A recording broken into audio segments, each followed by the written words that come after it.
Yo, yo, yo, we live on location. New York City's in the building. New we York. Came all the way out east. We had to get a New York Knicks legend, one of the best shooters in the history of the game, man. Anytime you got a nickname called H2O, that means your jump is straight water. Water. And we had to come out here to get my main man, straight out of Louisville, Kentucky. Legend. A Tennessee legend. We got Allan H2O Houston in the building, y'all. Visible with Verizon. Visible with Verizon. We in the building. First off, man, we'd like to thank you for coming on the show. We big fans. H2O. Like, this definitely dope, so thank you. I'm honored. When I got the call, I was like, okay, I got the call. I got the call. Like the Hall of Fame. Presented by Visible. When you first got to the league, who was the first person to bust your ass? So I've seen this before. You know, it's somebody that probably, I don't know a lot of people going to remember, but Doug West. Doug West. Ooh, Minnesota Timberwolves. So you know, when you come to the league, y'all know this, when you come in, you were a big guard. You were like big for your size, skilled, and I was considered a big guard, you know, coming in. And like I'm noticing like everybody's the same size, they bigger. So I'm like, I'm checking this dude. He's coming off pin downs, like hard, fast. I can't move him. I mean, he just moving me around. Yeah. And so I think it was Doug West. And you got to remember, I had practice against Joe Dumars every day. Joe D. So yeah. Joe, you know, was like a bulldog. I mean, low to the ground, had really good feet. And people probably Good don't hands. know that he was a really good tennis player.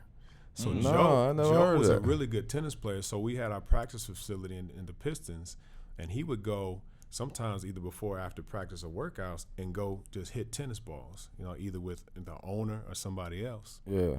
And I noticed that he always was like really good feet, you know. Yeah. And so you think about like the way his game was. So Joe, Mitch Richmond, Right. you know, like Rock. I mean, guys who just had that real low center of gravity. Q, you know what I mean? Guarding Q was tough because you couldn't move them, you know, and they had good put feet. that anchor down. You know, that spin out loud. You know when the spin out loud was coming. Yeah.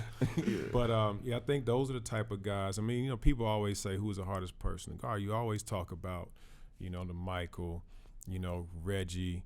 I think T-Mac, too, because T-Mac was KD before KD. Definitely was. Right? You know what I mean? And you know, when he lifts, when he elevated, there's nothing you can do. At all. He don't even see you just no more. look up and, you know, maybe, you know, I learned from Joe. One thing I learned from Joe said I used to have to, when people were going up, I used to have to, you know, nudge them on the hip right before they were going up because once they up, you know, there's nothing you can do. Yeah. Louisville, Kentucky. Louisville, Kentucky is a small city, but everybody who come out, if you get one to come out here, he definitely a boy coming out of there. How was it, Louisville, Kentucky, when you got to high school and you started noticing like, all right, well, I'm on the highest level of high school and I'm finna be one of these top guys? So my thing with Louisville growing up, so I grew up right 2 doors down from Muhammad Ali. My mother knew Muhammad Ali growing up, right? So my biggest story from Louisville starts from Grand Avenue in the West End, where, you know, I would hear stories about Muhammad Ali coming back in his Cadillac and just knocking on the door. And so my mother and my uncle, you know, were cool with Ali. You know, they know him when he would chase the bus to school and all that. So for me, hearing those stories about growing up was really impactful. So then when I'm 9 or 10 years old, my father's the assistant coach at Louisville. He became the first black assistant coach at Louisville. And so a lot of history. So then I'm 8, 9 years old, and I watched Louisville win their first national championship. You know, and I'm watching Larry Brown's the head coach, Kiki Vandeweghe, Rod Foster, and Darryl Griffith. So Darryl Griffith was everybody's hero growing up in Louisville. Like, he was the measuring stick. And he was the guy that, since I'm 9 or 10 years old, you measure against. So then, you know, Kentucky basketball is only one state champion, right? There's only one. You know, classes, nothing. So when you're coming up into that, and you so no coming matter from how Louisville, big the school is or how small the school is, Everything is all Sweet one. 16. That's crazy. 16 teams make it to the state tournament. So my sophomore year, We play in Rupp Arena, 23,000 people in the building, and you know, when you're from Louisville, so you gotta think like Kentucky's just it's a southern state, but Louisville has like, you know, kind of like it's the city, considered the city school, Lexington a little bit. So you come into Rupp Arena and you're from Louisville, it's like everybody's against you. Yeah. So I remember after one of the games in the state tournament, I come back to the locker room, and I'm a sophomore at this time, and Rex Chapman was like a cult hero in Kentucky. Yeah. He was the man. He comes back to the locker room, and everybody's like, yo, Rex coming back in the locker room. And he comes up to me, and he was like, keep working, dog. You're going to be all right. You know what that meant? Like, I'm from Louisville, so I'm already like in the mix with Louisville players. But when Rex came back down, I was like, oh. Yeah. That whole like Louisville, Kentucky experience was impactful to me because my father was a coach. Now, you know, I get invited to Nike camp after my sophomore year, and you playing against like, you know, Billy Owens, and back then it was Chris Jackson. It wasn't Mahmoud. Yeah, right. Chris Jackson. Yeah, you know, all these guys.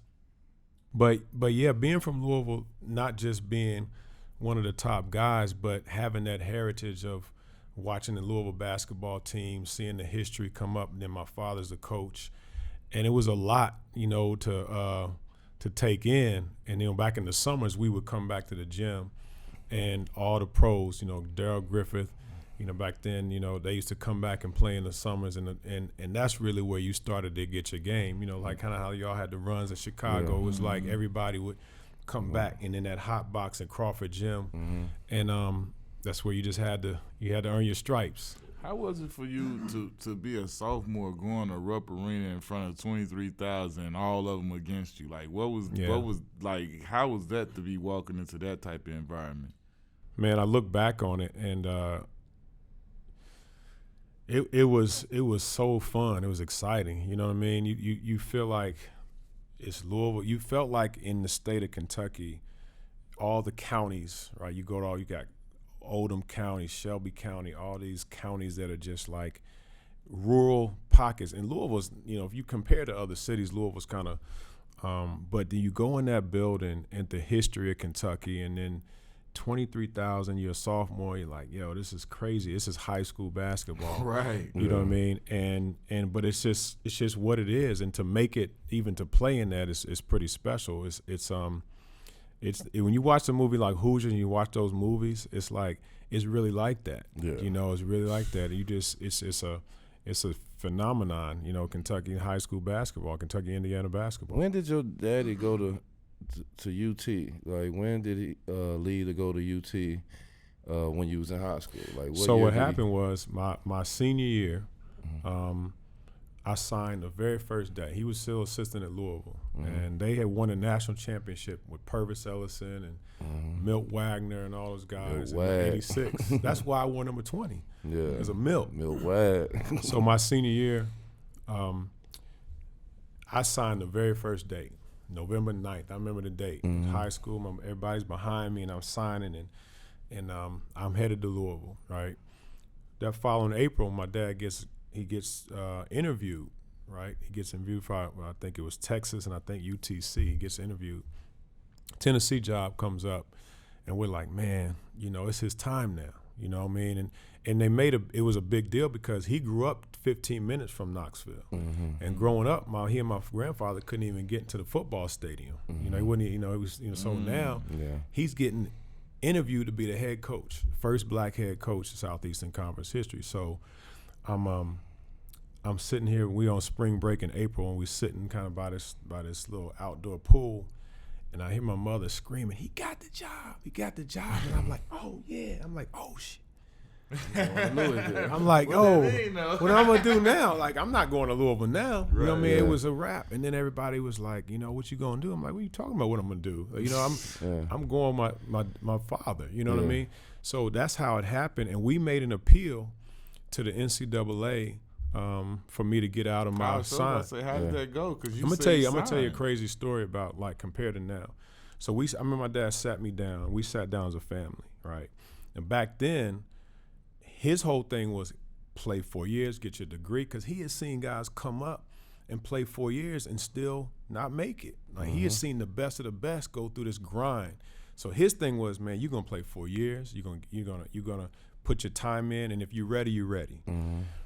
So this was obviously before my college career. So his plan was, if they have to take a year away from you to go play with me at Tennessee, I'd rather you stay at Louisville and not play for me if you have to lose a year. Mm-hmm. So when we found out that they were gonna let me play 4 years, not get penalized, I was off. It was off, and that was it. So I remember this as a family. Compared to the transfer portal today, they got no issue. So they just bounce. Your pops at Louisville, and everybody expecting to go to Louisville, but what was like them other recruiting schools that you went to? Like what was some of the other schools that you went to visit that maybe had a chance to actually get you?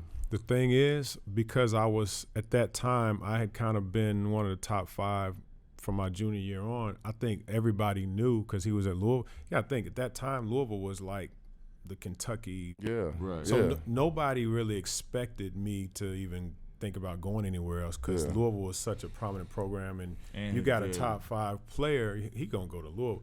But I remember Coach Leonard Hamilton coming to me after one of the All-Star game, right?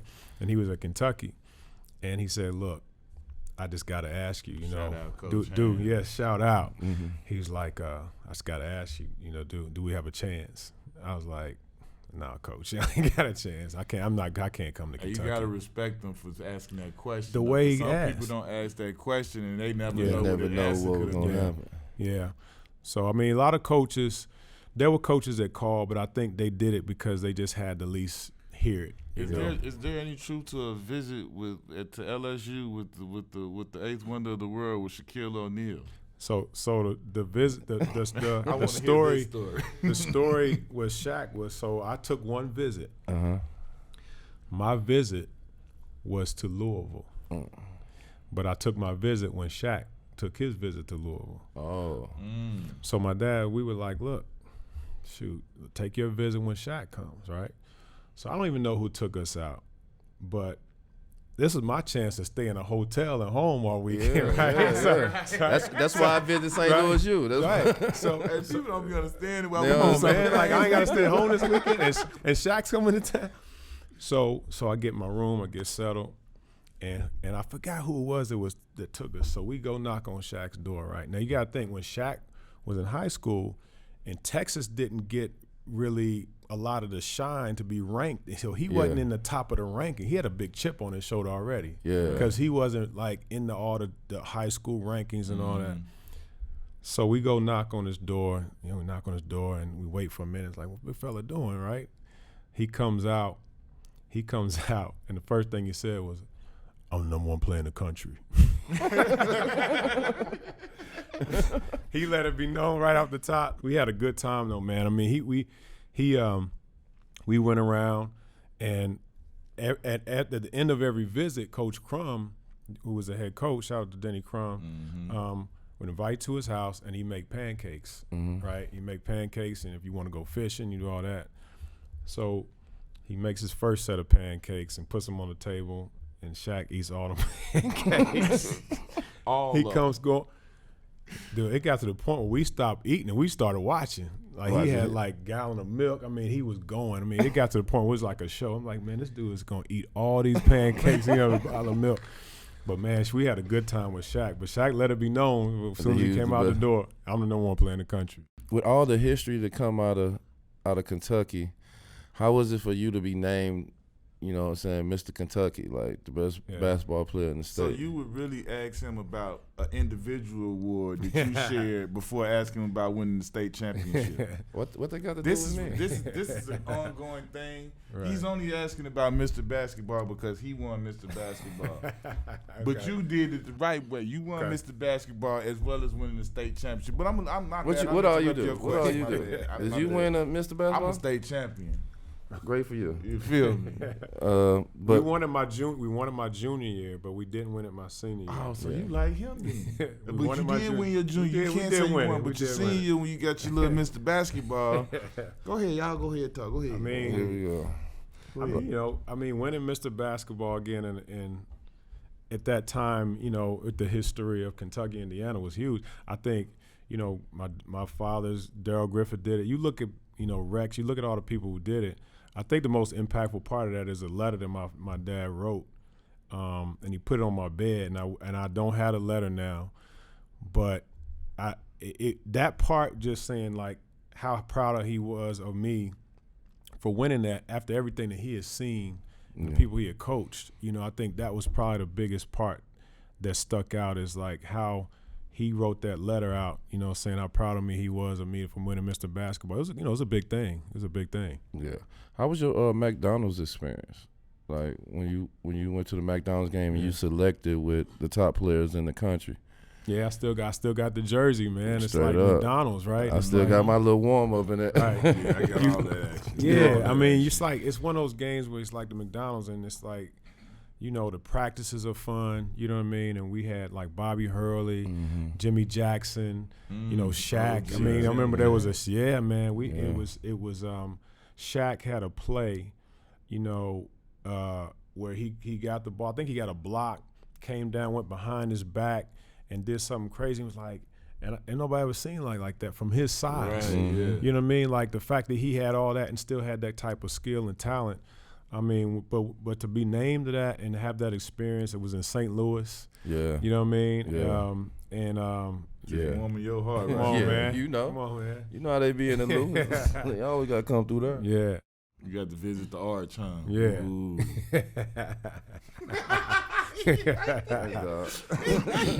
Right. I hope the cameras caught us a little look at Right. So Victory. for Tennessee, for you and your pops is walking through the door for the first time, coming on this campus, and not only is your pops bringing his presence, he's bringing his family with him. You know what I'm saying? His whole family is finna be embedded on this whole program, like just in general. Like once it was official and you there in general, man, y'all get on that campus and y'all put on them colors and like how was that to get in that first practice and see from day one? Two points I remember. One, just walking in his office for the first time, right? Like seeing him, like, man, you made it, man. Like, you know what I mean? Like, and the first black African American in the SEC as a head coach. In a place that we used to ride by. Like we used to drive from Louisville to Alcoa, Tennessee. Alcoa is a town that was basically built from a big aluminum plant. Mm-hmm. So my grandfather worked in the aluminum plant for 35 years, and we get laid off, get another job. So the Alcoa was like my second home. We just loved going there all the summers. So when we stepped on the campus, it was always bigger than basketball. Yeah, it was like we were representing the history of our family being so close. We were representing so much, and I'm gonna pin that because I'll tell you a story that when Derek Fisher got the job in New York, our offices were right across the hall from each other. And the first thing he did, he came in my office and he like shut the door. I was like, what's going on, right? Mm-hmm. He said, man, I just want to tell you, like, as a kid growing up in Arkansas, when I saw you and your father, like you playing for your father, first black coach of Tennessee, I just want you to know, man, like that impacted so many people you don't even realize. Like that's the first thing he said to me when he was a head coach of the Knicks, walked in my office and told me that story. That's crazy. That's crazy. Yeah. So you don't realize, we knew that it was big, but we had no idea how big that was. Yeah. Right. And now I'm seeing all my grandfather, my cousins, like all of Alcoa, like in that section every game. And it was just like, it was crazy because you just really felt like every game, it wasn't even really about that opponent. It was like, it was always bigger than that.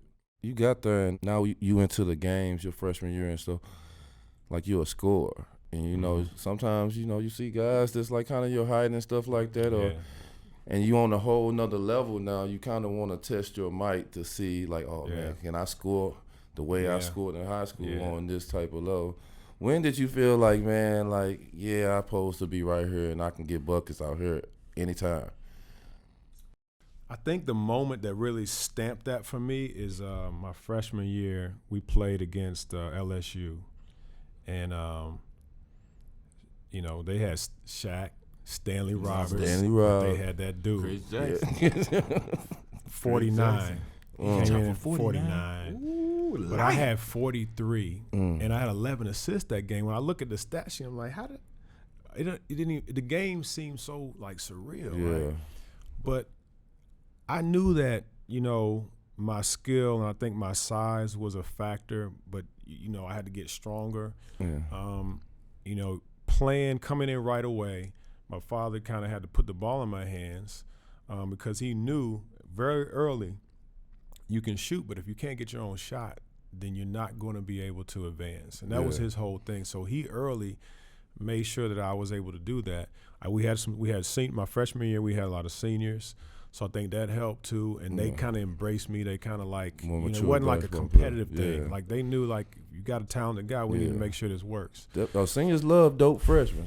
I mean, you know, it's like I felt like they were gonna come in and be like, okay, coach's son, I know you talented. That's my question. That's my question. How much of that did you run into before it got cool? Like before you had to like really show like, nah, these hands work. Like I'm nice. Like, you know what I'm saying? Because I mean, that's my. If I see somebody who would call my first report, like, oh man, he play for, you got to get the shit because I'm locked that up. Right. Like, you know what I'm saying? Till you showed me otherwise, that you run into any of that, people trying to talk. Well, I think you know, you have a reputation. You coming in as a McDonald's guy, and I think the first thing that my father made sure that I did, and he had to tell it to me much, but I just knew you got to come in and be, first of all, he always says, be humble and hardworking. So if you come in, be humble and work harder than anybody. He always say, like, just watch the gym. If somebody's feel like they working harder than you, you're not doing your job. So I said, if I can kind of take that approach early, then I can kind of get respect. And then, you know, and I was just aware of it. So once I did that and I had a couple good games early, I think they were like, all right, then let's figure out how to make this work. And then we had another guard who was a scorer, right? And I knew his name was Greg Bell.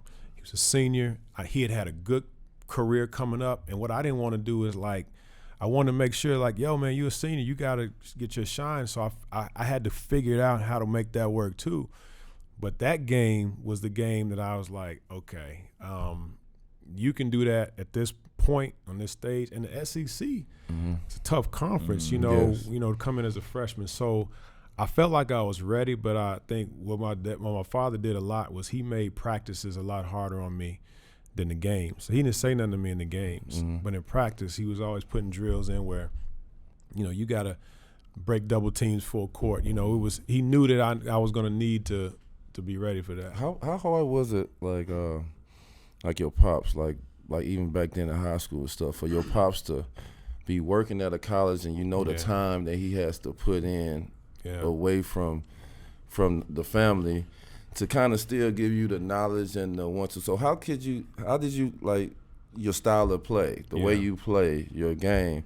I know he couldn't give a lot to you. So a lot of that came early for me because I was in Louisville basketball camps like all summer growing up. And you know mastered we used to go right to away. Basketball camps, right? So you would, for 4 weeks in the summer from 8 years old up until like my freshman year, I'm doing John Wooden footwork drills. We're doing like, then you go one-on-one. You know, the team camps.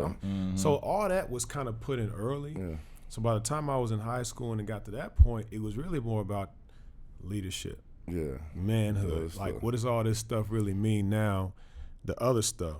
So the hardest part was, you know, seeing how the adversity that he had to go through and what my mother had to deal with, and kind of seeing I got a son and I got a husband, you know, they getting hit with media. They get, you know, it's you going deep south and Starkville, Mississippi. You know, the mom always the strongest. She keep us all together. So I was more like kind of trying to be observant of that, you know, and how he was taking it.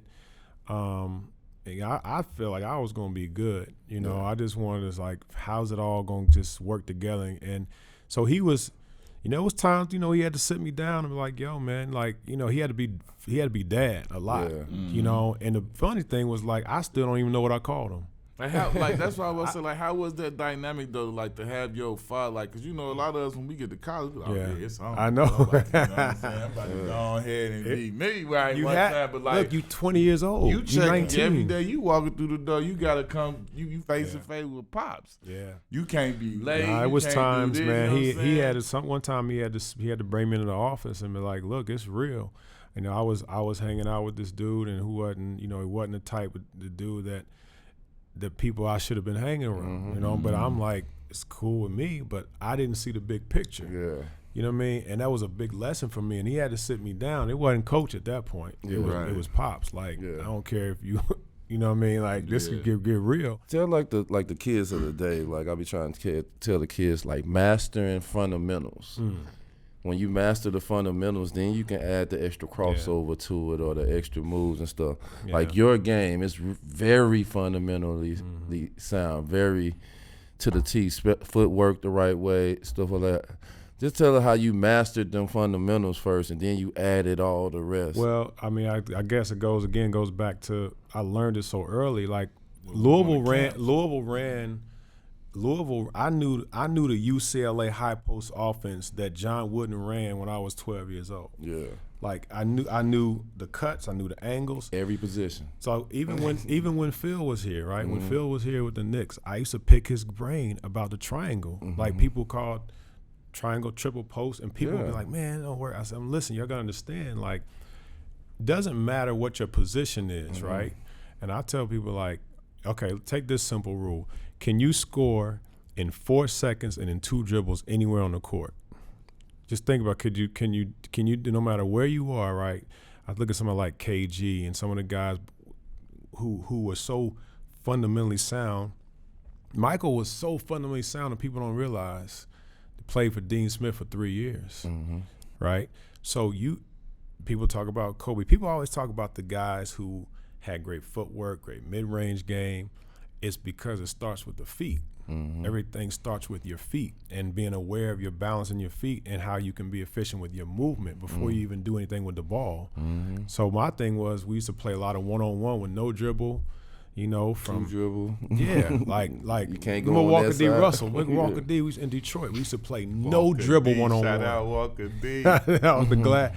So I think it's like when you say master the fundamentals, it's master your base first. Then master who you are. Like we try to do so much of watching somebody else what they do. Master your basics and then figure out what you do best and then build off of that. AKA Kiki Vanderway. Kiki Triple Threat King. We worked out with Kiki one summer, man. We only got to do it a couple days, but like to sit there and just not even dribble almost. Like he showed us so many derivatives out of that damn triple threat and so many moves just off of the jab to this way. It was like we was just standing there for an hour or two and we was doing just different moves off the triple threat. It was like, dog, it's so unbelievable that he got a whole package just on this. Right. It's a science to it, you know, and I think what happens is like people, all that does is whatever talent you have, it elevates it, right? People want to, look at the other way around. You want to like take your talent and all that skill. It starts with the base, because if you don't have a base, then your talent's gonna be limited. Yeah. How was it when your first time you played against Kentucky in college? Like how was that? I'm trying to remember the first game, but it was always, even Tennessee and Kentucky, like I always considered Kentucky like a nemesis, right? Yeah. For Louisville. Then you go to Tennessee and they always had a little bit of a rivalry. Yeah. It was close to home. Playing in Rupp. I mean, it was always a big game. I think the biggest one was when we beat them. I think it was my junior year, and I had to miss a free throw. We were down 3, and hit the first one, missed the second one, and my man Corey Allen got the rebound and got an and one. Yeah. So we beat them on a non-traditional 4-point play. Yeah, it was so many, playing against MASH. The cool thing was playing against a lot of those kids I played against in high school in the state tournament. Richie Farmer and Darren Feldhouse and all them guys. Roger Rose was tough. Remember Roger Rose? Yeah. Yeah, so it was a lot of fun. It were a lot of fun matchups against Kentucky. You was all freshman team obviously as a freshman, but then you made all SEC first team 3 years in a row. So at no point was you like thinking about I'm about to bounce early. Like you stayed all 4 years. Yeah, like at no point was you like, this could be the year because like you say you all SEC first team 3 years. Yeah, I think it was after my sophomore year, and I didn't really think about it.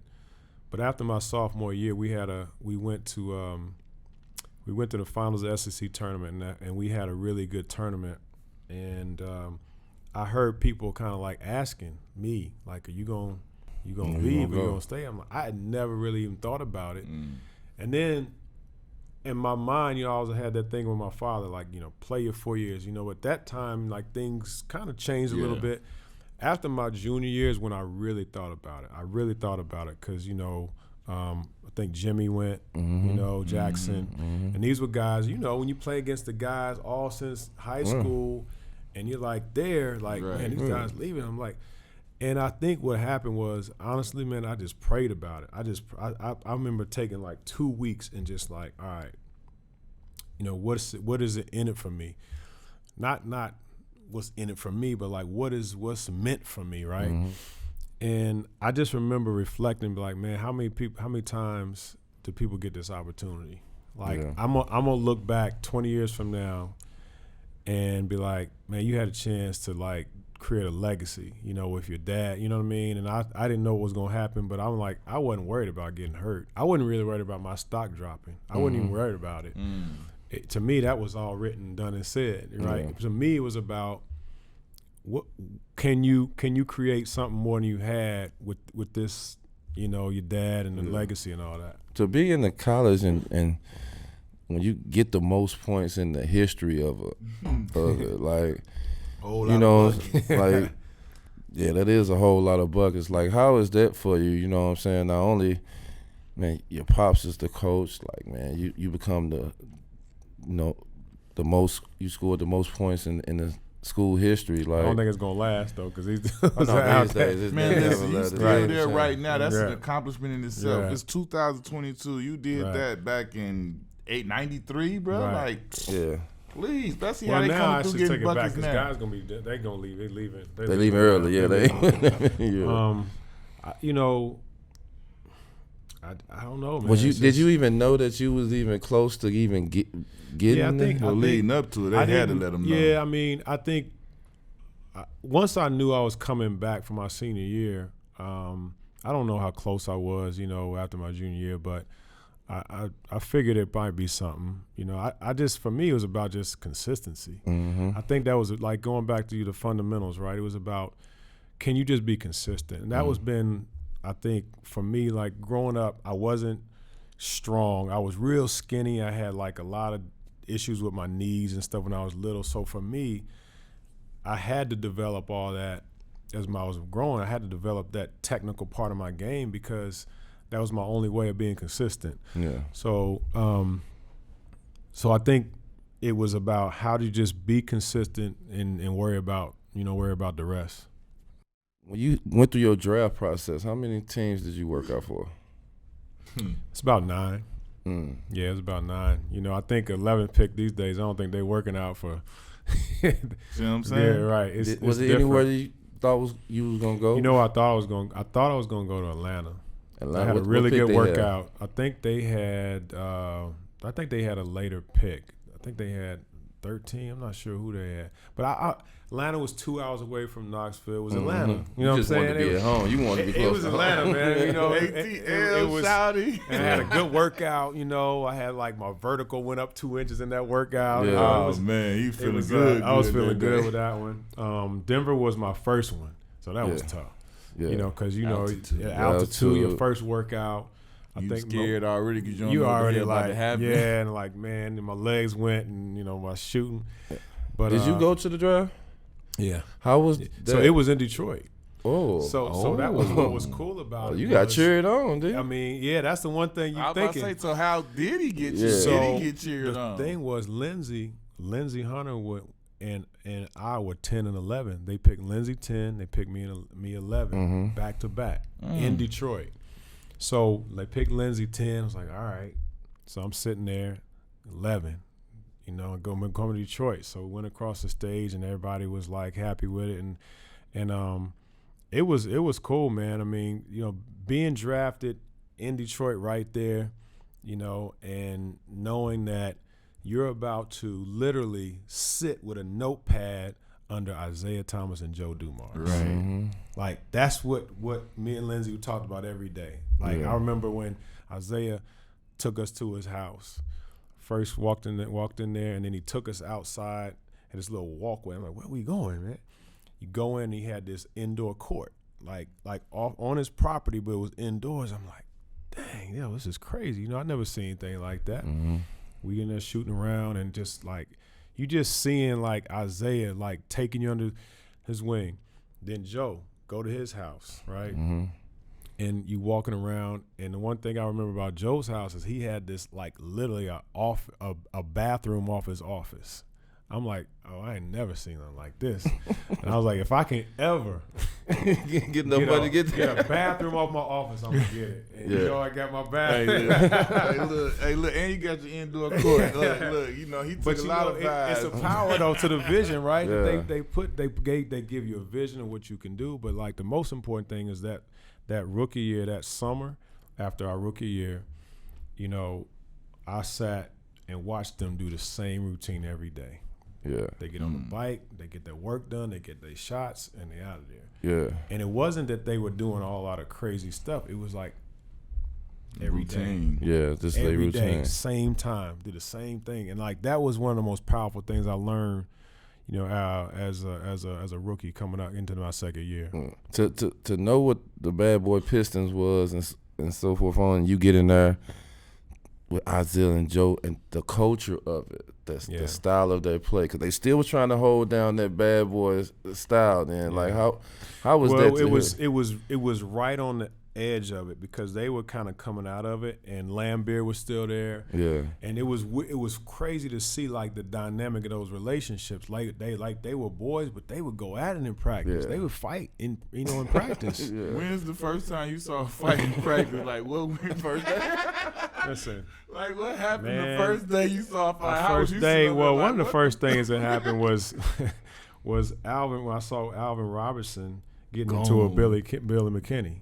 And y'all know Alvin had them hands. Right? Yeah. He had the claw. And I'm like, I look up, I was like, me and Terry Mills are shooting free throws. Terry Mills. Chilling, shooting free throws. Dog.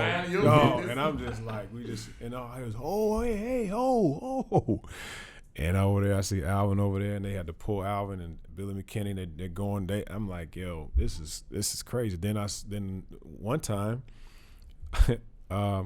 this is when Isaiah, right before he tore his Achilles, my rookie year, and Isaiah, I think we were on the same team, and and Bill Lambeer sets a pick, and he's like, Isaiah was like, come on, Lamb, like they really still went at it like that, and next thing you know, I didn't see it, and Lamb said, what? Isaiah come up. Yeah. Get him. I was like, yo, what is going on? Little man syndrome. I mean, West side of Chicago in the building. It was like, when Joe would get into it, it was just like one of them things where, okay, you could tell that that was the way they competed, but you could tell that they were like, man, it's not like this anymore. You could tell it was starting to get a little different, right? And so we just took it in, right, and learned how to just navigate it all, and like, we knew like, all right, this is different. We gotta build on this. You go to Detroit and the Knicks, and these are two of the toughest franchises at the time. This is not really your style of play. Like, how was that? Like, the physical of both of these teams. Like, did Detroit help you adjust when you got over there with Ewing and Mason and the rest of them? Yeah, I think playing 4 years in the SEC helped first, because you realize that you can still have like a game that's not like physical in nature, but you still have to like know how to do it, right? And the biggest thing that I learned coming from Detroit to New York was you learn how to play physical, but it was much more technical and detailed on the defensive side, right? So when I got to New York, it was like, it wasn't like you're not capable. It's like your focus and concentration on every detail of defense, where it's the stance, position, or every little thing about the technical parts of the defense was really like, okay, that was a whole different level for me. You know, and I'm a coach's son. You learn concepts, but how you put them in place in every segment. So you had to really start to become much more of a student of the game, you know. And so that was my biggest adjustment, that first half of my first year coming to New York, is, you know, John, playing against John every day in practice, and him, you know, everything from how you follow a screen, getting over a pick, ball screens, the way you like chase, everything, what right? shoulder you need to be how you on, put your hand, what hand on a closeout, like every little detail. And so that took me about a year. You know, my first half of my first year was a big adjustment, because I'm thinking like, okay, I know I'm supposed to be thinking about scoring.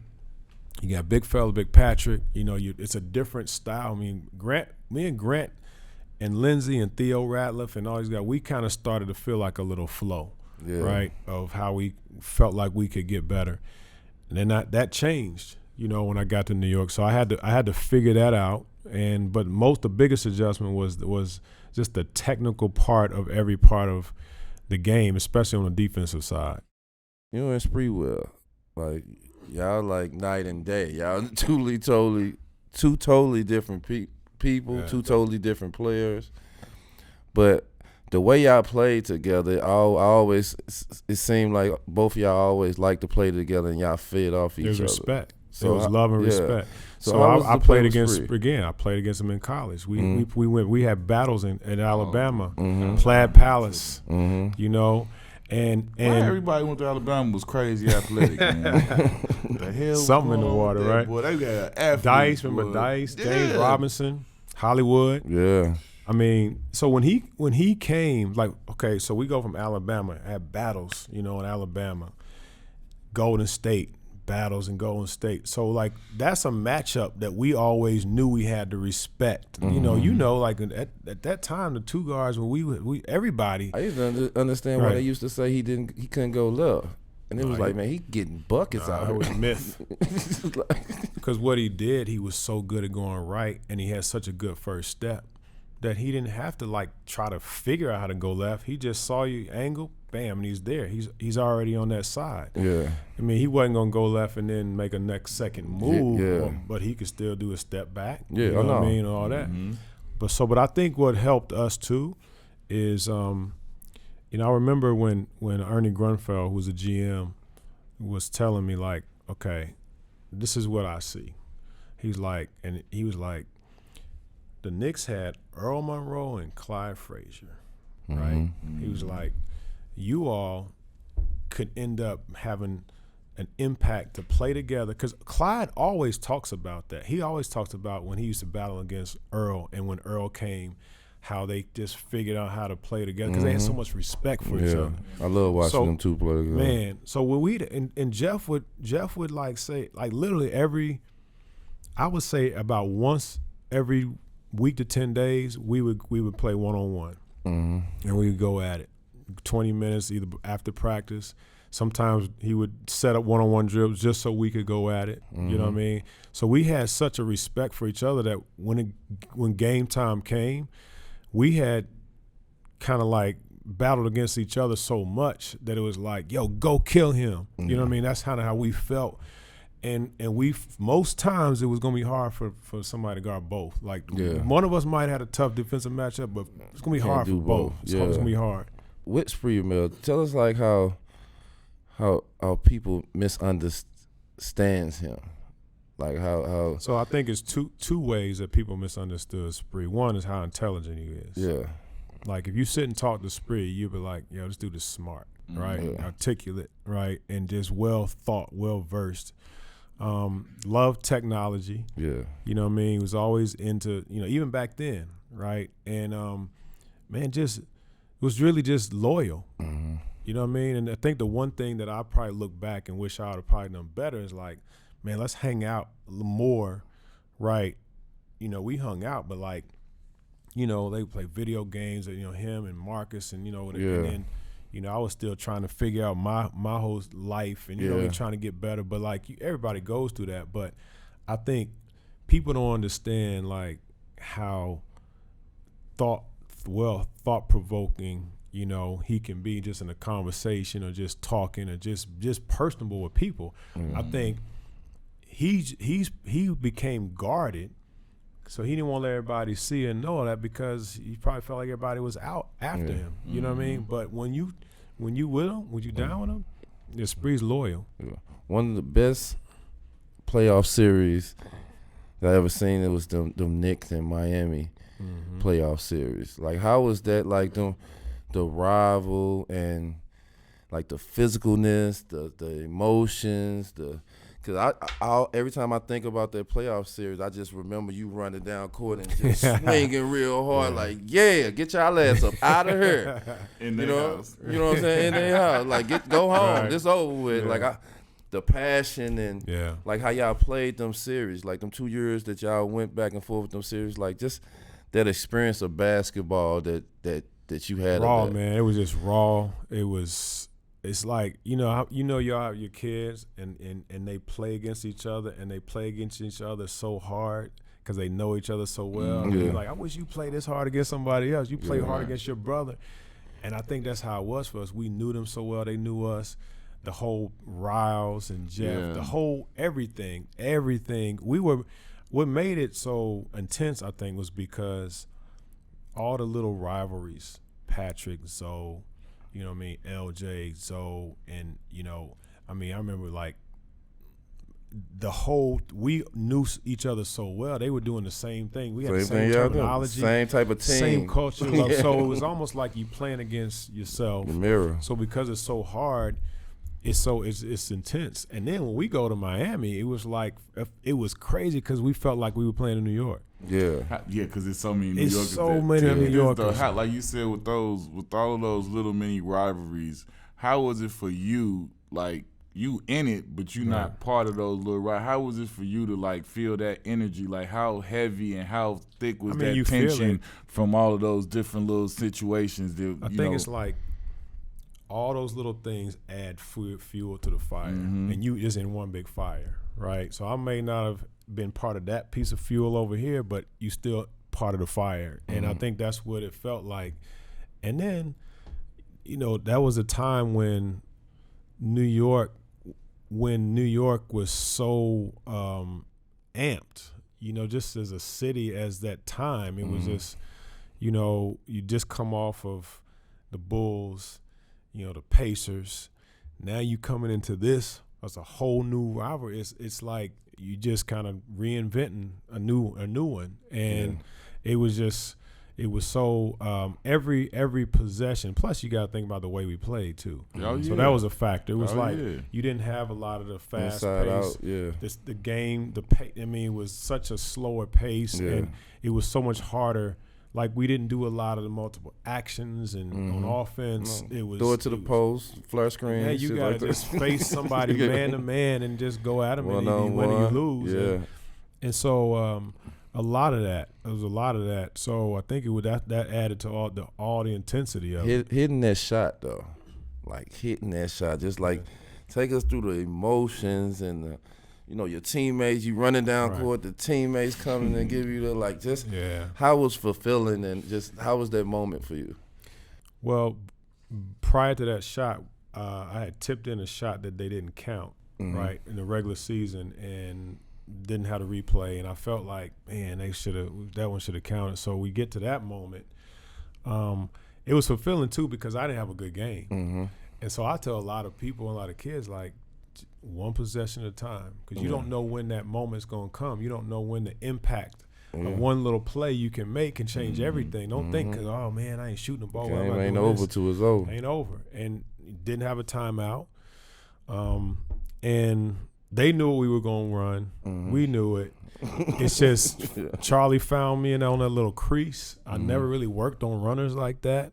But it becomes a touch thing, and then got a good bounce, and then once the ball hit the rim, actually, if you watch, I actually was ready to jump and tip it back in. Yeah, I see you jump up. You jumped up a second time. Yeah. Then I hit the ball.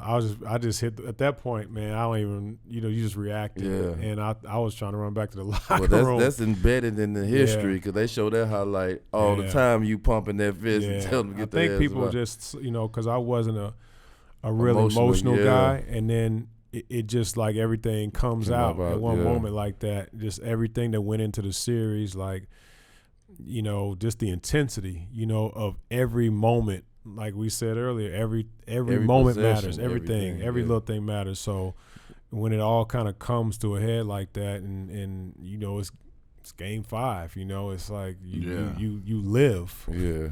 I want to know about when the fight happened, when the brawl broke out, and you had PJ flipping, was it Charlie, and then you had JVG dragging on the floor. Like, what was your mental process when this was happening? And then I want to also, a second question, after the fact, when y'all literally, like, after everybody saw JVG being dragged around, what was y'all saying after the fact for that?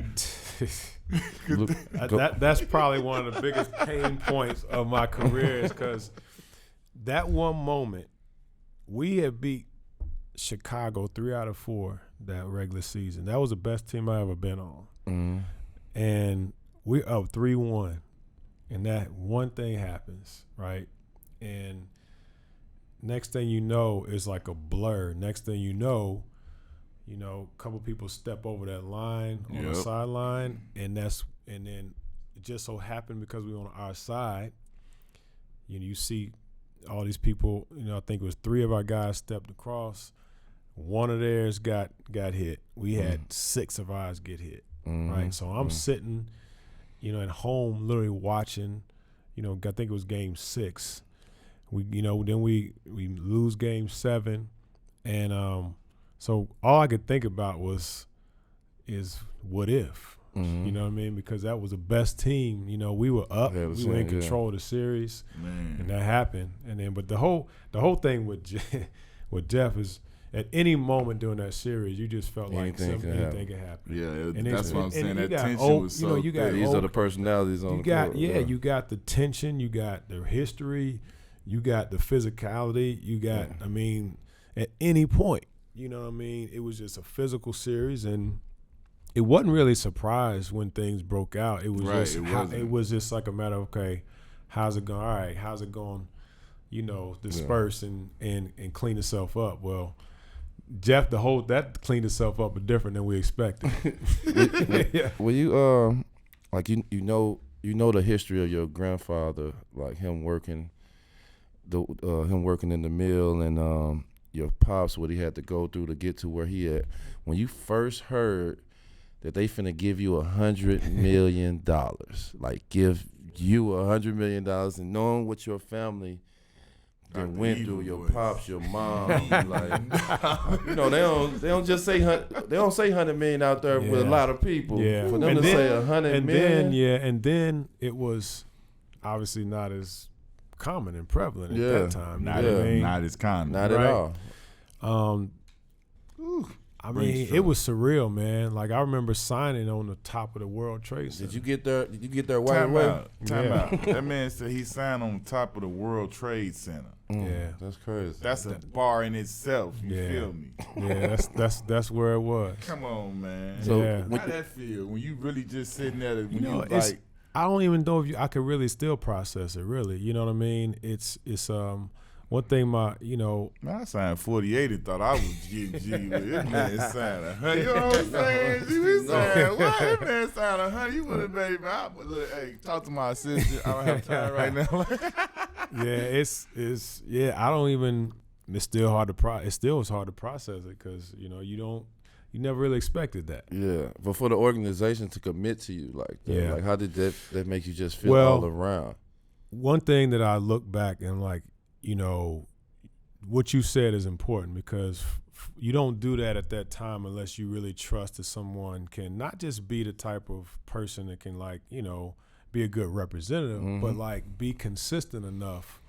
And I think then you didn't get that so much on potential. At that point, you're getting on what you kind of you're producing, what you've done already. Mm-hmm. So I think that's what made it feel good is that, you know, all the thing that came that came with being a Knick, you know, all the other stuff, and I felt like it was. Are you going to be a good rep? Mm-hmm. So I even to this day, like people talk about from a culture, right? Development.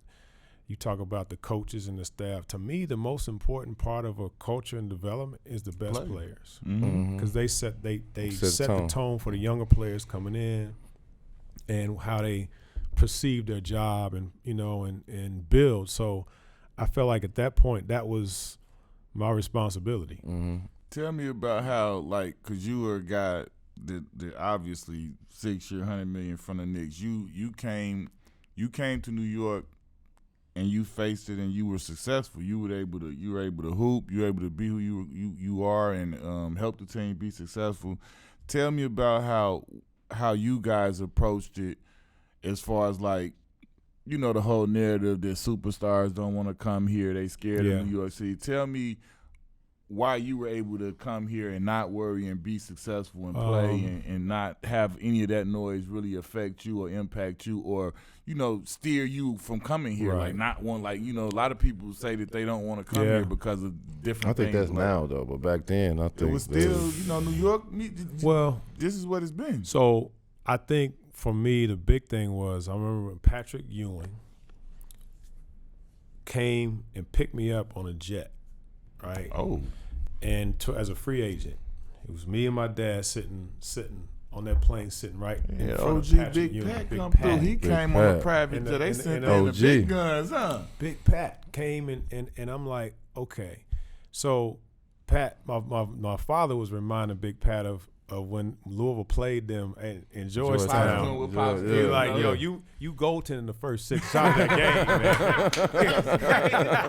That is great. So I'm like, all right, let's get through this. I don't want to hear what Big Fella got to say. So, but for him to like say like, I need you, right? Was really impactful, right? We got another step we got to get to. Like, they had just lost in '94, and you know, and they were like, no, so that was like, it was almost like, man, like I'm needed for this call. It was a call. It felt like more of a call than like, do I need? Am I worried about what happens? And another thing for me is like, I had felt like people doubted me a little bit in terms of, can he do this? So I took it as a challenge because I wanted to show like, it's not about the physical part, it's the mental part. Yeah.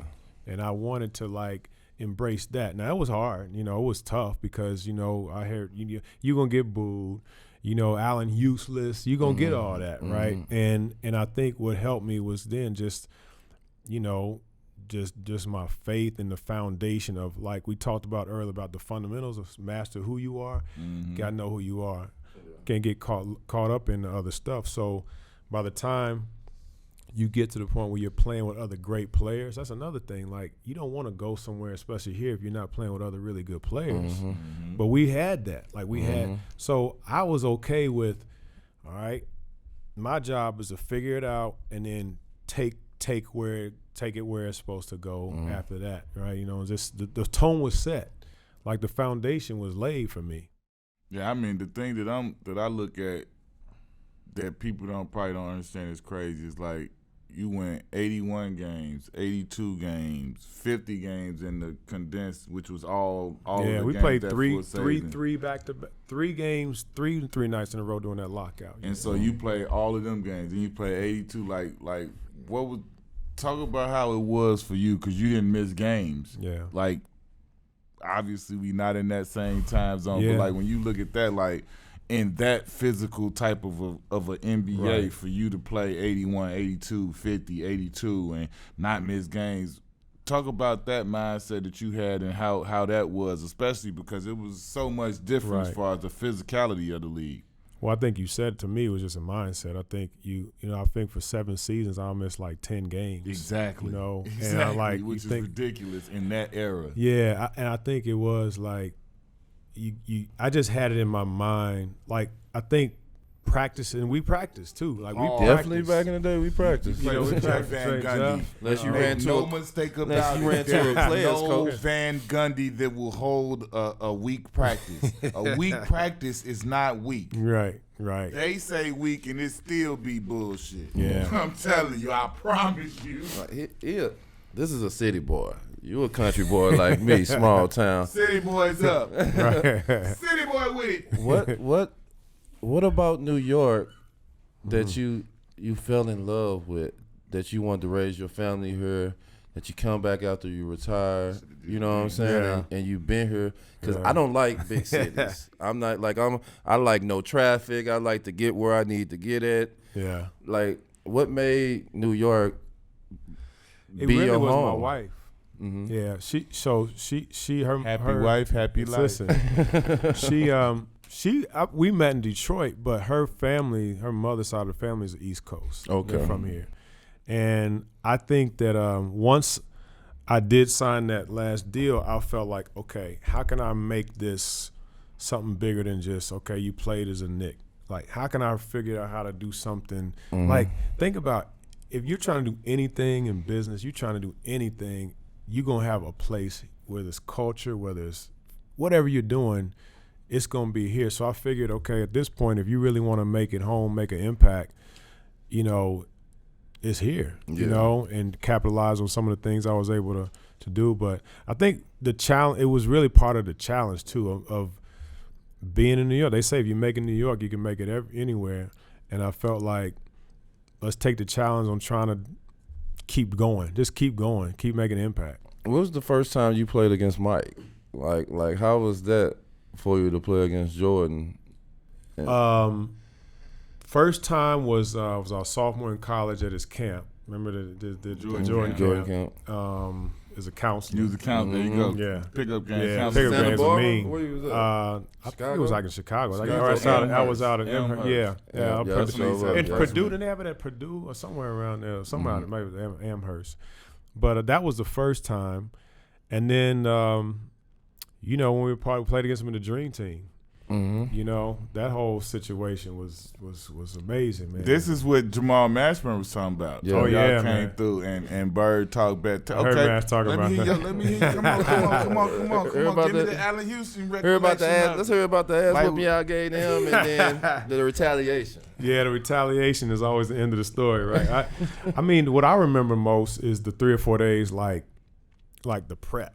Like you go in and like it's like this veil you can't go behind or see yet. You practicing for 3 days, and we praying, like it was really cool, you know, getting to play with Mash and Penny, you know, and Weber and C Webb and Hurley and Grant, like that was crazy. Mm-hmm. So we're practicing, and then finally we get to the gym, and they take us up to this like loft where you're looking down on it, like, and then you see the first 3 plays, like you see Mike strip somebody, go up and dunk. Then you see Clyde. Then you just see, you see Big Fella and Patrick going at it, and you just see like magic. It's like, man, what is this? It's like everywhere. Barkley, it's like it's like you just seeing all these, and they going at it. All your childhood heroes. You just looking like, yo, this is gonna be crazy. So what they told us is like, look, they haven't really played against European style much. So for us, it was like, go out and just play.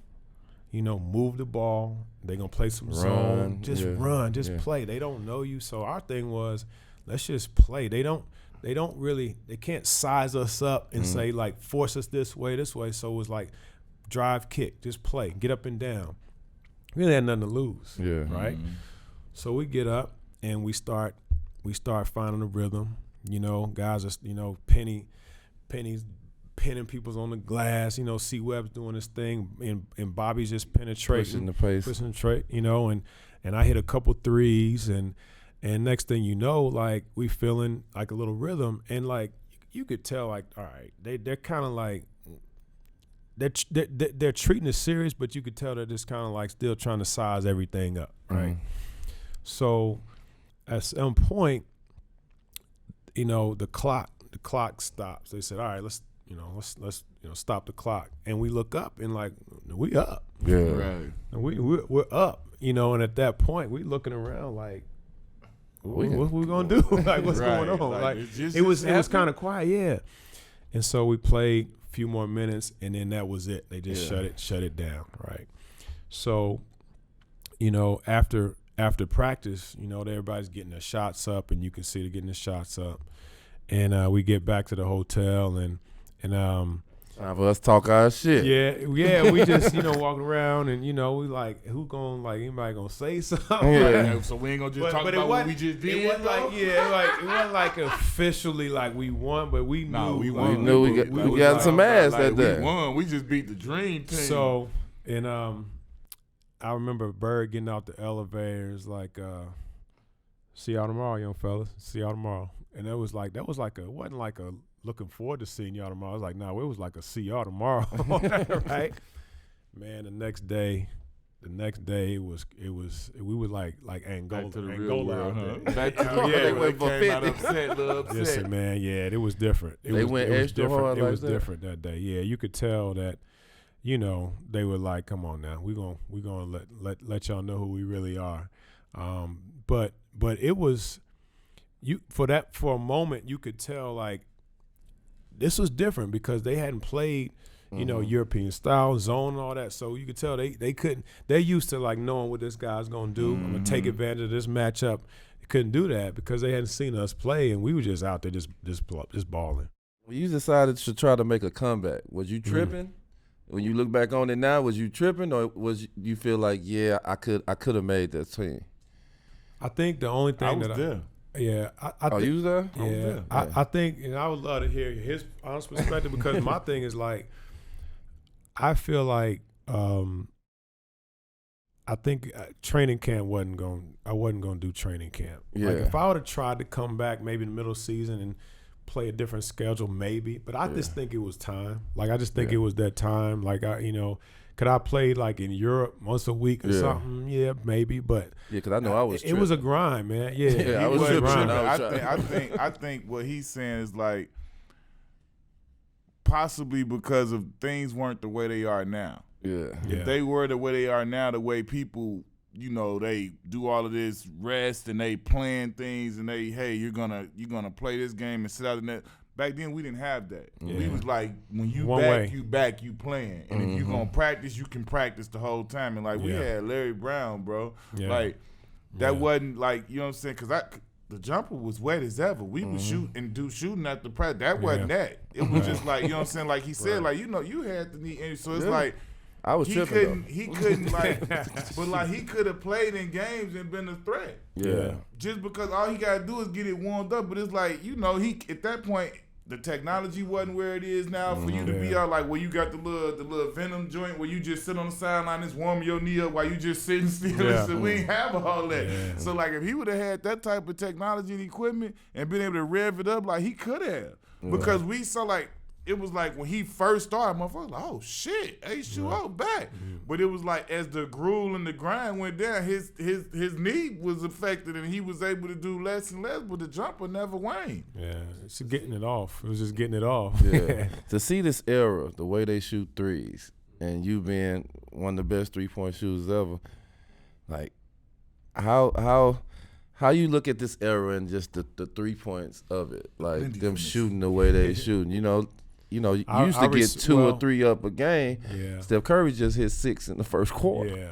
Yeah. I get that question a lot. Like, what would you, like, how would you play in this game, this era? Like, I probably would have shot more threes. You'd average 30 at some point. You shot the jump. Yeah, I mean, but the way we came up is you have different areas on the court you got to explore. And I kind of like have to catch myself and tell other people like be careful because some of it is not just running around shooting threes. It's like where can you take advantage of the defense? Where can you take advantage of your matchup? Sometimes it might be in a different area of the floor just to have the balance. But yeah, I'll probably I look at it now. What I'm amazed honestly is the depth. Right, how they shoot it like from so deep, and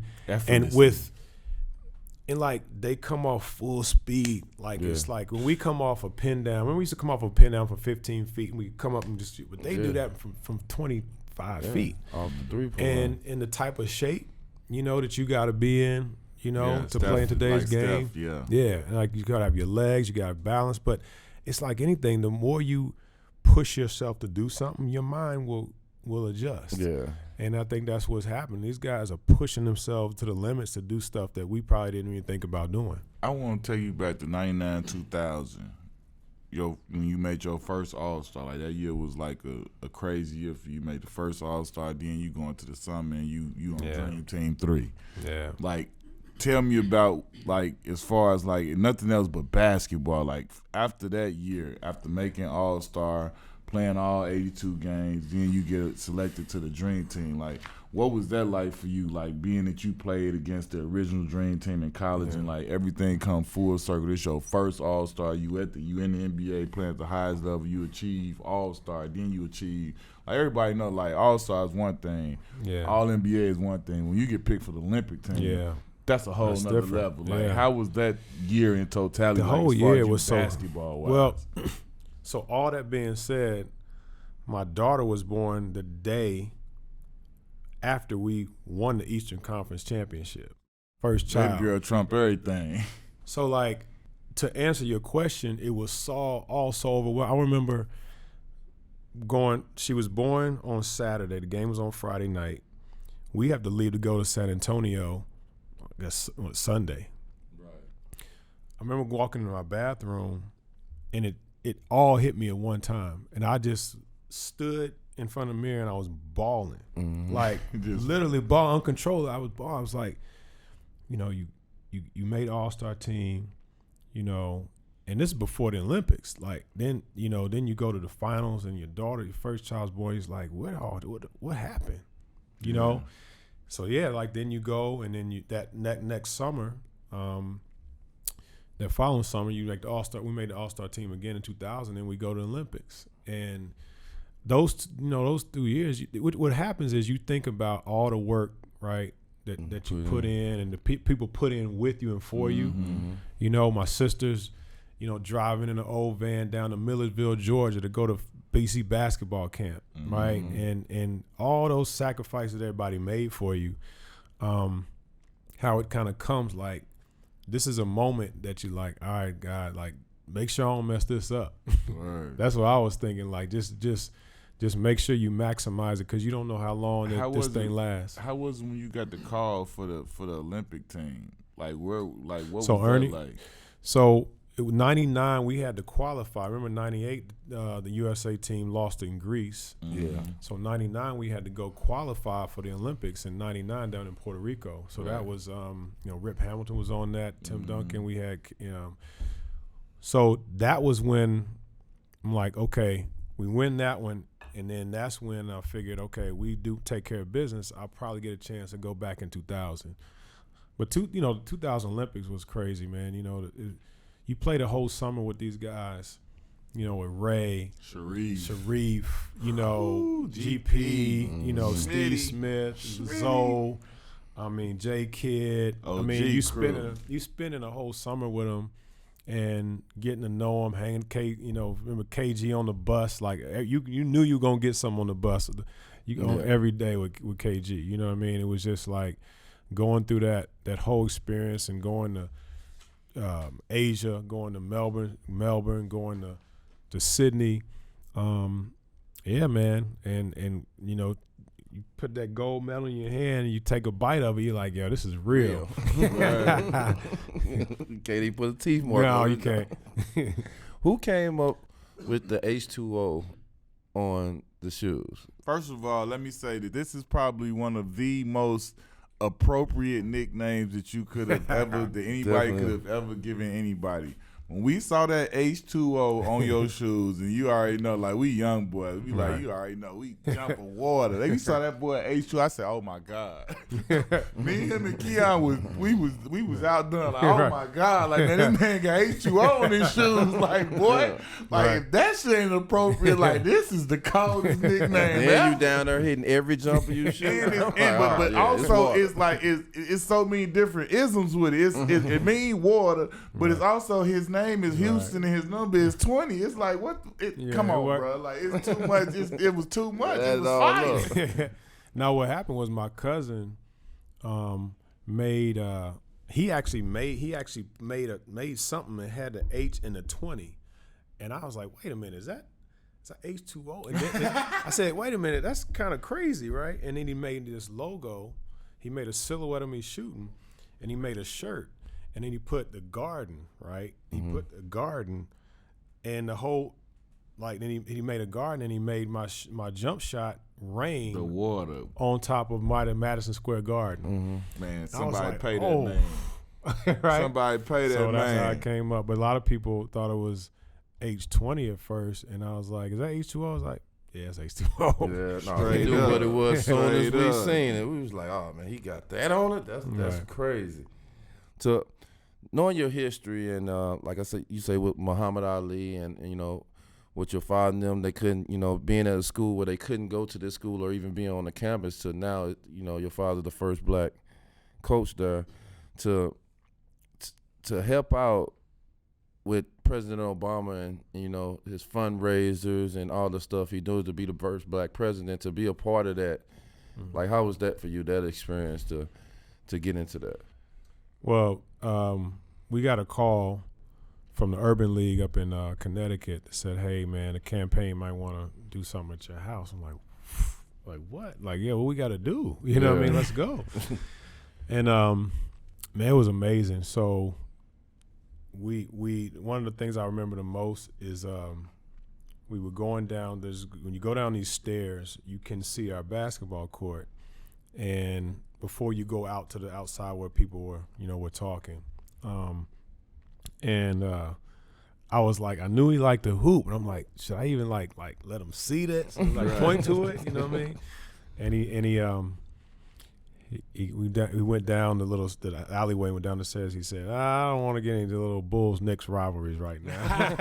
Yeah. So that's all that was. But man, yeah, man. I mean, you think about like the magnitude of that, and just like 3 days ago, my 10-year-old son didn't know anything about it, and he saw a picture of him in the house. He's like, "Wait a minute, was he here in the crib?" Right. He was here, and I was like, "Yeah, man." And so you think about, you know, his buddies, the other dude in his class, did a project on President Obama, and I'm like, he can say, "Yeah, he was here," but I think just the way he was so witty. And I got a chance to work with Craig, like his brother-in-law, you know, for a couple of years, who was with the Knicks, and you got to really, you know, just get a real sense of like how real he is. You know what I mean? How real he is as a person. That's crazy because we had Vince on, and Vince had an event in Orlando where the same thing. They came to the house, and it's like, my thing that I said to Vince is that I could say the same thing to you, that like, you only really get that call from him and the administration when you have the facilities as far as like the house to outfit. To accommodate all this stuff. So we know that everybody in this situation is very, very blessed. You know blessed. The fact that you came down a little staircase and it was a little glance over there at an indoor court, you know what I'm saying? A whole court, you know, we ain't going to talk about all that, but you know. To receive an award from that, you know, you'll contribute to that, to receive an award for what you do and how you carry yourself, you and your family, how you represent yourself in that way. Like, what did that award mean to you, coming from the first black president? Man, I think it just goes back to that word legacy, man. Yeah. You know, it's like what I try to tell a lot of the young people is your legacy isn't about some old dude looking back on what they did. It's about something you building now. Yeah. You building a legacy, right? And I heard it would hit me when I think D-Wade, when Jimmy Butler got interviewed, right? And he said, man, D-Wade hit me. He's like, man, keep building your legacy. So like we're constantly doing that every day. Like we're always recreating. We're creating who we want to be. And the fact that I had those examples, you know, my grandfather on my mother's side was one of the all-time winningest coaches in Kentucky history. He won 856 games and was like one Negro national championship in Kentucky. So I think it's like the whole idea of service and coaching and just like helping the next generation elevate is just, you know, it's part of who you are. It's not even like something you think about doing. I feel like this is the perfect time to ask about Fissel and the Allan Houston Youth Legacy Foundation, because we talking about legacy. Like what prompted you to, you know, to found and start up these, you know, initiatives to help, you know, youth and adults be leaders? You know what I'm saying? Right. I mean, I feel like I can gather where we it comes from it, and be spoken, but like just for everybody else, what made you want to, you know, put these things in place to try and, you know, mobilize and help people out there in the world? I mean, it really comes back to what we just discussed. You know, I remember one day leaving practice, and it just hit me. Like, think about like how many, you know, we talked about this earlier about fatherhood, right? How many of our peers can say they were able to experience what we can provide our kids? The father that just there, present, can be there with them. So I hit my dad. I'm like, wait a minute. How many of my teammates and peers can say that we had that? So we had this conversation, like we need to do some camps. We need to do something to teach and help young men be mentors, fathers. So then we did these retreats, and the stories that would come out of like a young man that never had that conversation with his dad, right? Sleeping in the bed, sleeping at night, teaching him a jump shot in the daytime, but having that experience. And so what happened was I was on a plane after that, and just 5 words just came to my head, right? Faith, integrity, sacrifice, leadership, and legacy. And I started thinking like those are the fundamentals. So when we talked about the fundamentals earlier, then you got to have fundamentals of life, just principles to like give you a strategy and a toolbox, right? So we just started doing that and created this whole platform so that these conversations can be what we call a lens and a mirror, right? So you got to have a lens through which to see your values and how you see life, but you also got to have a mirror. So you're like, am I measuring up to that? Am I looking at myself and doing it? So when I went to the NBA, and I always loved fashion, you know, and I had a chance to get a fashion apparel license, you know, with the league. So now we got NBA. We got Major League Baseball. He big time, y'all. We got so it's just licenses all ain't easy to come by now, you know. Yeah. So now we got colleges. We're about to do something with HBCUs. So it's really about having the young, because our young people, we know this, like young people now, they're not in anything fake. They're trying to figure out how can I really make a difference, and how can I lead in culture. So you only lead in culture the same way when we went in the gym, we saw somebody else that's doing it, that we can like, okay, I want to do that. So you gotta create a model where young people can step into something that they want to be like. And a lot of time it has to do with what you're doing, using media, using a platform, using fashion. Like you can't just say these words. They have to see what they look like, you know? And I think that's really what Fizzle is. It's about giving them that mindset that they can have to develop into something to make a real impact, you know, to maximize that. Tell me this, you got 7 kids. So father extraordinaire. Tell me like what you learned from your dad and why, you know, a lot of your initiatives, as like we talked about, you trying to bring notoriety to people that are, you know, the real fathers out here that's really making impact. Like, tell me why it's so important for, you know, for the real fathers to get that notoriety and for us to be present in our kids' lives. Honestly, fatherhood is so deep, right? I think it's at the core of a man's identity. You know, when I look at my relationship with my dad, all the stuff that I've accomplished, people say, well, why don't you talk about your mom? So, first of all, my mother's a beast. Right. She ran a company while my father was coaching. She ran everything.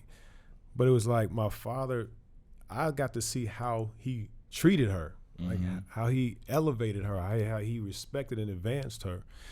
I just think it's our children didn't ask to be here, right? Like that was our decision and choice, right? In most cases, right? Right, yeah. But I think the reality is, it's up to us to give them what they deserve. You know what I mean? And they deserve to have that. So when I think of why it's important, if I'm not here anymore, if something happens to me, at least I want them to know like what I stood for, like what they're supposed to carry on, right? And that's why like the fizzle and everything. So like John Wooden, Pyramid of Success.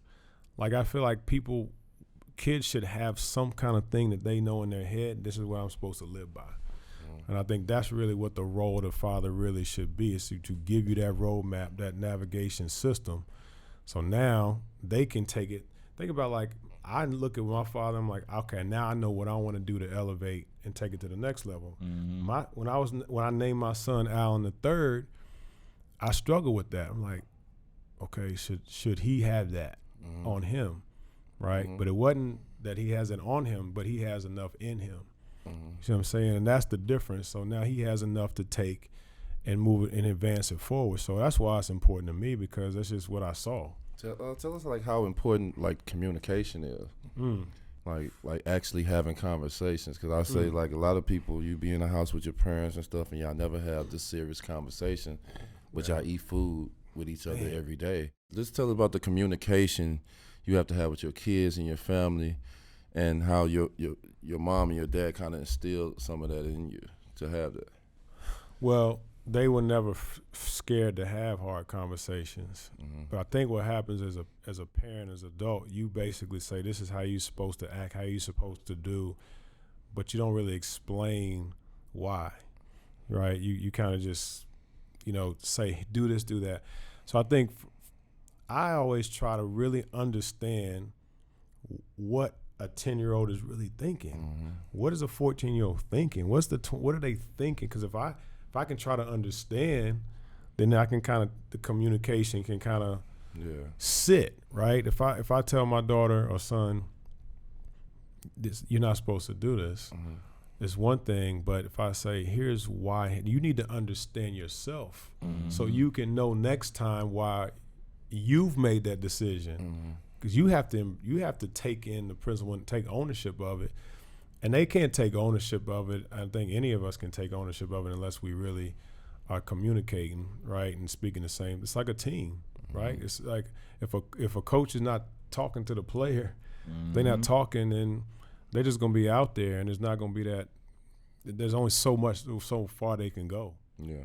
Start, bench, cut. Start, bench, trade. You got to start one, you got to bench one, you got to trade one. Reggie Miller, Ray Allen, Mitch Richmond. Who do you start? Who do you bench? For that was a good one.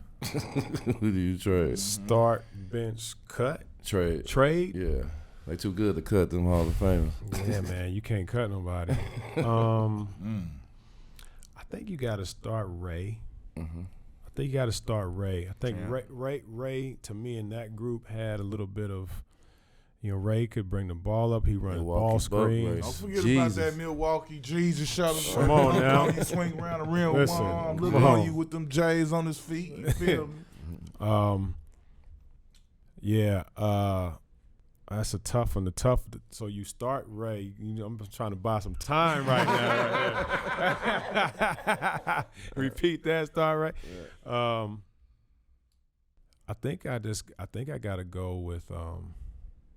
I gotta go with Reggie. Because you just know that at any point you can count on Mitch too. You know what I mean? Reggie probably had more opportunities at the bigger moments. He had the big moments, and I think he's done it for so long. Like you said, he had all those opportunities, and you just got a good feeling like something good gonna happen. Yeah. That's a tough one right there. How important? Tell us like how important has the G League and how much it's advanced to like it's really a key piece to the whole NBA save the season setup. You know what I'm saying? Like they saved the season, and now you got so many ballers coming out there G League, and they coming straight in getting them buckets. Well, this year you saw a lot because you had the injuries. You had people coming right in. Yeah. Look at Derek White. Mm-hmm. You know, Kuminga. Yeah, I mean, I think anything you make important, you're gonna give it a chance. I think teams started taking it seriously, putting more. I remember being the GM of our G League team for 6 seasons, and you're like, okay, we're going to have this, but we got to make sure we use it and give guys an opportunity. So when they started doing the 2-way contracts, that was big because now a player can come in and it shows you value, like the system, the player you always value because you look at them, you give them opportunity. But I think the value is they're playing against really good players. Yeah. They may not be as big, you know. I think the biggest difference is sometimes the size, you know, but they play hard. They're talented, and it's great preparation. You know, we had a guy like Deuce McBride this year that would go to the G League, and like he never left off. He come right back in, play heavy minutes, finish games, and it's like I remember when I was in Detroit. And we would go to the racket club. We would go to the club, the health club at night just to get run because there was no G League. So you have a light practice one day, me and Lindsay sometimes would just, let's go over here and hoop. Get a game right. And I would tell the young guys that, they're like, what? Like, man. Like, we just wanted to go hoop because we didn't get enough run. It's like, what are you doing? So, but now you have that opportunity. They take it seriously. And then you, like you said, you got the Ignite. You have all these platforms down that they can come in and play real significant minutes in the same way that they're playing in NBA. How you feel about when you got guys like that really play real minutes, like Klay Thompson or all these guys that go down to the G League and get a rhythm real quick and then come back up and play in the games it went from like everybody didn't care about the G League, people didn't give fuck about it to now it's really an important piece. Right. You know what I'm saying? Because they didn't know how to handle it. It's like, man, if you ain't going to let me in the league, I don't want to play in the G League. They considered it a demotion when it was never really supposed to be a demotion. Like the guys who actually take advantage of the G League are the guys who don't see it that way. Yeah. They see it as a way where, look, I gotta hone my craft. Like, this is my livelihood. Like, I gotta figure out how to add any little advantage. You know what it is? You got to try to find some type of advantage at anything you do. And you go to the G League where, okay, I got to get in shape. Yeah. I remember when Mari was with us, you know, he would go and we would sign him for a day and he would practice with them, just to get come back. You know what I mean? So you got to figure out where else you going to get that type of run in the middle, in the season, especially if you're in that situation where you're injured, you're trying to get back. Yeah. Hey, I know what I like. Well, everybody know I like to ask this question. You somebody, I don't know if you did after you signed a 6-year 100 or had you did it before that, but this question ain't about, taking care of mama.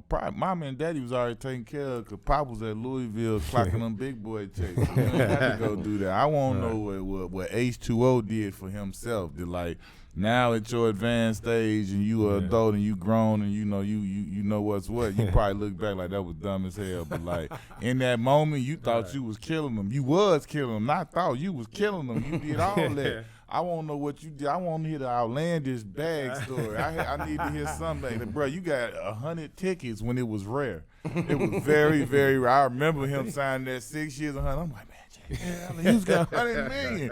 I remember when DA, shout out to DA, Derek Anderson. I remember he came up to the guard. Louisville legend. That's my young boy. That's the low cut king. He invented low cuts with the Jordan brand. He is the trend. Loyalty. Loyalty won. Yeah. We gotta get DA up in the building. I get DA. He's like, he came. DA was from Louisville, man. I used to see him. I was like, this young kid's gonna be cold and a winner. He came when I signed. He was like, yeah, is they doing that? I said, yeah. That's my guy. But yeah, you know, I don't think I did anything crazy. I think it was a plane. I had something about wanting to fly private. That was my thing. I just was like, dude, you don't need to fly private on this plane. Look, that's the bell and the whistle right dude, there. Like, we know what that calls. It was just like I would take a trip, you know, the golf trip to Vegas or something with a couple of boys, and just like that was my thing. And like, you know, my guys, my financial people, like, look. All right, I get it, man. But at the end of the year, let's just. I mean, you know what I mean? If you ain't doing that much crazy, we can deal with this right here. You're yeah. taper it down on all the other stuff. Okay, it's cool. But the crazy thing about that is, you said it earlier. My mother were in a financial aid department at Louisville where my father was coaching. So she in her mind, she was always like, look. The crazy thing, when I signed my first one, when I came to New York, they wouldn't even let me do anything for them. Like, so the thing I did was we got him a condo in Florida, because when I signed my first real deal, they were like, no, we don't want you to do anything. I don't know if they may have knew I was gonna have 7 kids or something. Yeah. but yeah, they always kind of built it in your head, like, don't do anything crazy, because you know you're gonna have to.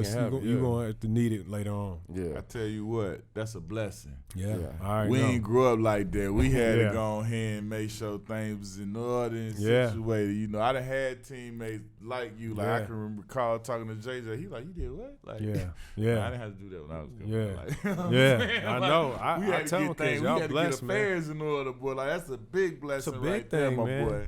It's a big one. How was let me ask you this? How was like the Garden for you?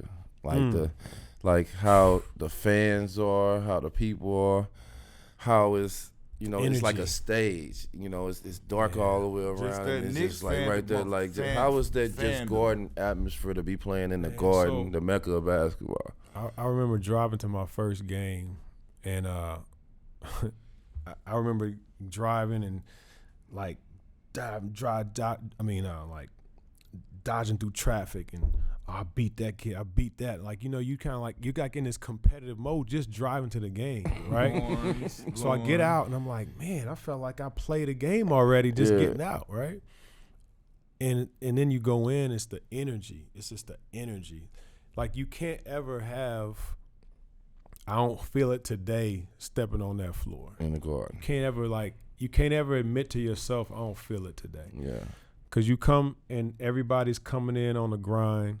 Everybody, it's just it's high energy, and you just gotta come with it every night. Yeah. You know what I mean? And I think it elevates your game, because you know people are coming in. Yeah, they in the Garden. Yeah, you know, and they know what that moment and that stage means. So you gotta play that game within your game 41 times, including playoffs.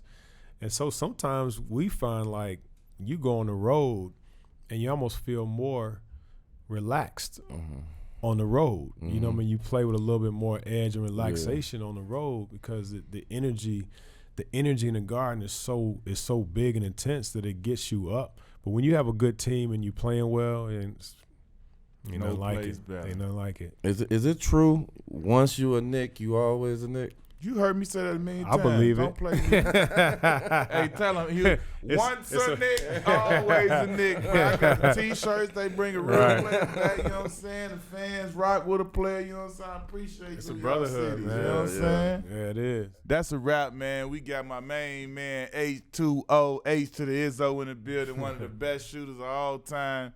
Don't do it, Black. We live on location.